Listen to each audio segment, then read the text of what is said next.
Pashka nuk është një fest veç e jona. Krishti ka në këtë botë për çdo njeri. Ai ka vdekur në kryq për çdo njeri që pranon sakrificën e tij në kryq. Krejt çfarë duhet është, thënë Jezus, unë pranoj që ti ke vdekur për fajt e mëkatet e mia. Ti e vorros dhe ti ringjall përsëri.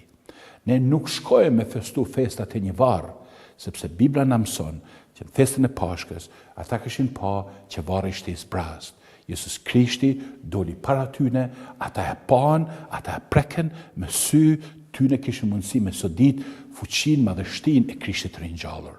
Prandaj ne krishterët në këtë fest po ne kujtojmë historinë e mrekullueshme të Besisë së Vjetër, por po ashtu ne kujtojmë ringjalljen e Jezus Krishtit e duhem me reflektue në këtë fuqi të ringjalljes. Ne dëshirojmë me njoft ato, me njoft Jezus Krishtin edhe fuqin e ringjalljes tina.